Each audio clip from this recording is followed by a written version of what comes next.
Louisiana cops killed a man, covered it up, and now they're walking free, barely getting a slap on the wrist for one of the most brutal cases of police violence in recent memory. Right, so let's walk through it. Back in 2019, Ronald Greene, who was a 49-year-old barber, he died after a high-speed chase with Louisiana police for a traffic violation, with state troopers initially telling Greene's family that he had crashed into a tree and died on impact. But then they released a one-page statement clarifying that no, actually he resisted arrest, became unresponsive, and died on his way to the hospital. So understandably, people were like, one, that's vague, and two, why'd you change your story? But then for 2 years, the state police refused to release any body cam videos, even as the public demanded, with it not being until 2021 that the Associated Press obtained 46 minutes of footage that revealed the horrifying truth. Several cops punched, kicked, choked, dragged, tased, and pepper sprayed Greene, who barely resisted until he died. Right? And to speak on the order of events, we learned that after the chase, 2 officers rushed Greene's car, and you can see him raise his hands and repeat, okay, okay, I'm sorry, over and over. But almost immediately, one cop tases him before he even gets out of the car or does anything, with Greene pleading, I'm your brother, I'm scared, I'm scared. And then after Greene gets out, one trooper wrestles him to the ground, puts him in a chokehold, and punches him in the face while another calls him a stupid motherfucker. Meanwhile, Greene's wailing, I'm sorry, as a trooper tases him again on his back and warns,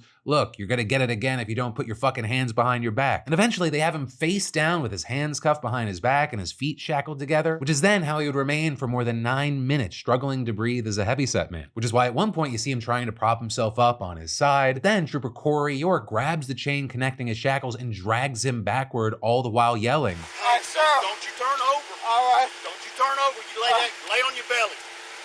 Lay on your belly. Yes, sir. With York then putting a knee into Greene's back, and then at another point, though it's hard to tell from the video exactly what's happening, Greene suddenly cries out, with one cop then heard yelling, yeah, that shit hurt, doesn't it? To which Greene responds, I'm sorry, and several law enforcement officials told the AP that that might be the moment when he was pepper sprayed, which we know from documents happened at some point. But then after all that, as Greene is just lying there moaning, the cops are just casually using sanitizer wipes to wash blood off their hands and faces from what they just did, with one heard commenting, I hope this guy ain't got fucking AIDS. All right, all over. I hope this guy ain't got AIDS. And then after paramedics arrive, one can be heard saying he's not getting enough air, yet nobody appears to give Greene oxygen. And then later on, Trooper Chris Hollingsworth was recorded telling a fellow officer, and I beat the ever-living fuck out of him, choked him and everything else trying to get him under control, and then all of a sudden he just went limp.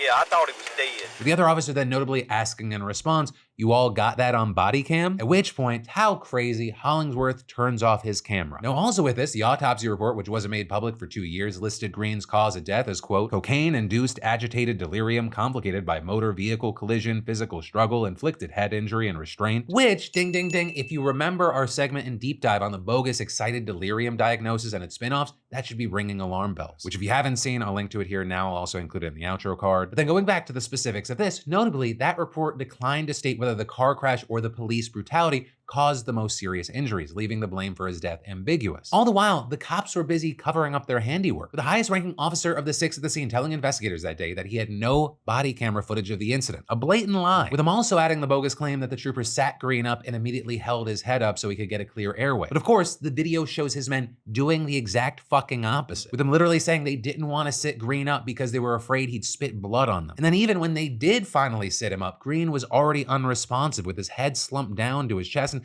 they didn't try to lift it for nearly 6 minutes. And then going further, the police didn't even give forensic pathologists the most routine documents for the autopsy report. We're talking no police reports, no collision details, no emergency medical records. And they also didn't open an administrative investigation into the trooper's use of force until 474 days after the incident. And while most everything that we've talked about would make you think, okay, so then someone was held accountable. No, I mean, Hollingsworth, the cop who in his own poetic words beat the ever-living fuck out of Greene, well, depending on your view of things, he either escaped or got justice after he died in a car crash in 2020. And then, while a grand jury indicted the 5 other officers in December of 2022, nearly 2 years later, only 2 of them still face any charges. Which actually brings us to today's news about York, the cop who held Greene down and dragged him by his shackles. Because initially he got hit with felony charges of negligent homicide and malfeasance. But then, because the prosecutors were worried they weren't going to be able to get a conviction with the ambiguous autopsy report, especially in such a conservative state, they dropped the homicide charge and York just pleaded no contest to misdemeanor battery instead. He got a $1,000 fine, 100 60 hours of community service, and 1 year of supervised probation. Or in other words, he got 0 jail time for what many consider to have been murder. And because this motherfucker pled no contest, not only does he get to keep his pension, his conviction also can't be used in the wrongful death lawsuit filed by Greene's family. And so now the last hope for any sort of real justice, even partial justice, is with the one cop remaining who's still being charged, as well as a now years-old FBI civil rights investigation that's still unresolved.